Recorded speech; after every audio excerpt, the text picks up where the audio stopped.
Psaume 120. C'est par la repentance que nous crions à Dieu et nous nous tournons vers lui.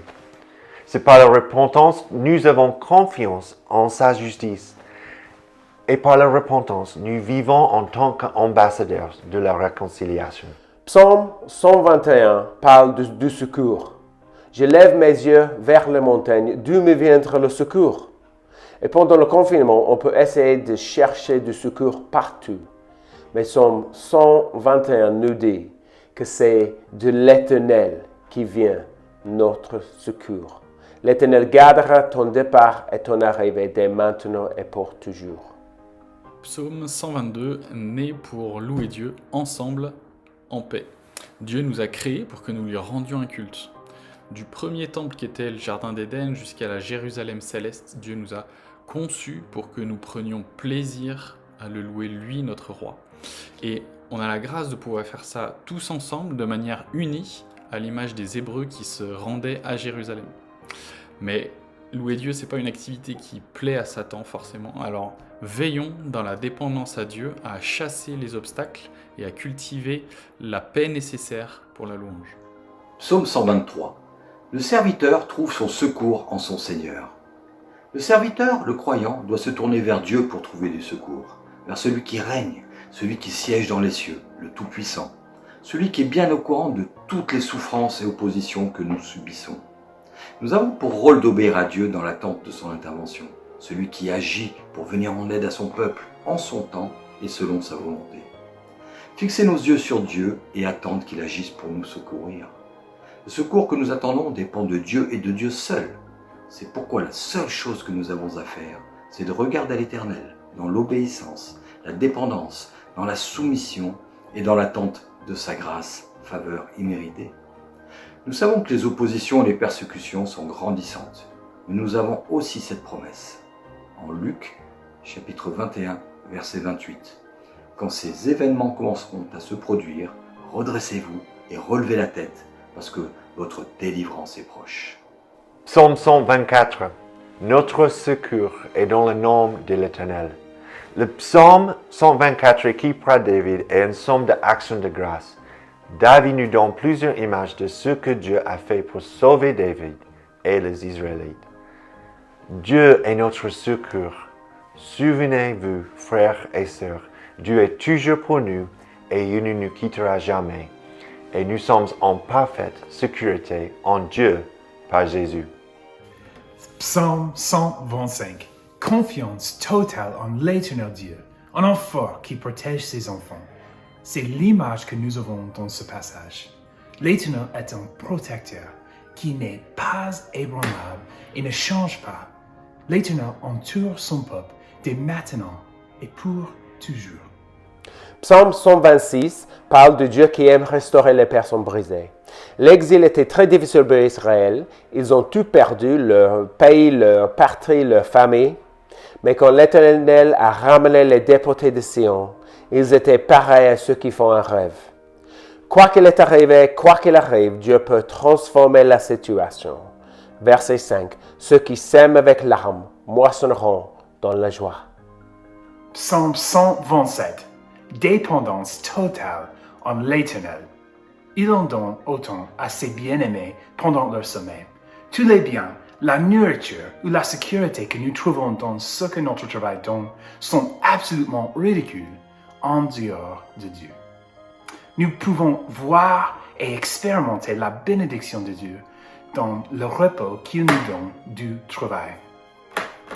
Psaume 128. Le bonheur. Dieu est la source ultime de notre bonheur. L'homme est malheureux parce qu'il est pécheur. Il doit se tourner vers Dieu et le craindre. Si nous marchons dans la crainte de Dieu, en pleine révérence, soumission et en pleine confiance, alors nous savons que c'est de lui que nous recevons ce dont nous avons besoin. Nous n'avons plus besoin de chercher anxieusement ce qui pourrait nous procurer du bonheur, mais simplement ouvrir nos mains, nos cœurs, pour recevoir et partager. Le Seigneur multiplie le pain que nous partageons.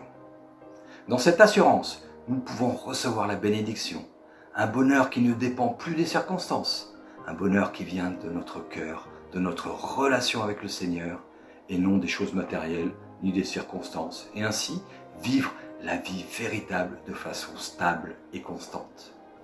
Les voies de Dieu et sa présence sont le lieu où nous trouvons la réalisation d'un bonheur qui dure, le lieu de la bénédiction. Heureux tout homme qui craint l'Éternel, qui marche dans ses voies. Psaume 129, le calcul de la persévérance. Le psalmiste nous donne ici une occasion, c'est-à-dire le calcul de la persévérance, est égal au problème plus la perspective, plus la prière, plus la provision. C'est le calcul de la persévérance. Crie à Dieu, attends-toi à lui, espère. Le psaume 130 nous montre la progression spirituelle et l'attitude du psalmiste, qui crie à l'Éternel dans sa détresse, qui reconnaît l'état de son cœur et son besoin de pardon. Dans l'épreuve, sa foi le pousse à espérer. Il s'attend à l'intervention libératrice de l'Éternel. Le psalmiste prolonge son espérance en direction de son peuple et l'appelle à trouver la rédemption auprès de l'Éternel. Si ce psaume nous montre comment traverser les épreuves, il nous apprend aussi à nous voir tels que nous sommes et à tourner nos regards vers le Dieu de l'espérance. Psaume 131. Soyez content comme un bébé. Un enfant sévré est quelqu'un qui a introduit les vérités de l'Évangile dans leur âme. En interne, cela épaise l'âme dans un profond contentement et équilibre. Extérieurement, cela signifie l'humilité, la volonté d'apprendre des autres et aussi de faire confiance à Dieu. Psaume 132, l'obéissance. Le psaume 132 nous fournit plusieurs indices sur la façon dont nous pouvons percevoir l'obéissance comme étant une réponse de foi vivante et passionnante qui prend racine dans les faits historiques et s'étend à une espérance promise. Montrons notre obéissance en désirant être dans la présence de Dieu et aussi montrons notre obéissance par une assurance en Dieu. Qui est l'amitié. C'est ce que nous trouvons dans le psaume 133, dans la série des montées que nous continuons. Et c'est vrai que, voilà, de nos jours, l'isolement, c'est un des plus grands fléaux. Que ce soit par c'est sûr, la crise sanitaire de nos jours qui nous isole, mais voilà, la fatigue mentale, la fatigue physique, que ce soit le péché, que ce soit nos emplois du temps très chargés, que ce soit la technologie, il y a tellement de choses qui créent de la distance entre nous de jour en jour.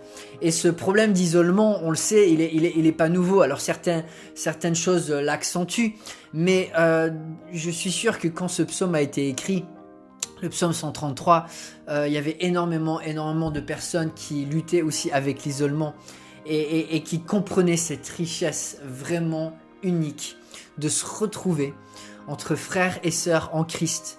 Psaume 134, la bénédiction. Dieu nous bénit, nous bénissons Dieu. Nous répondons par ce que nous avons reçu. Nous avons reçu une invitation et le commandement à bénir Dieu.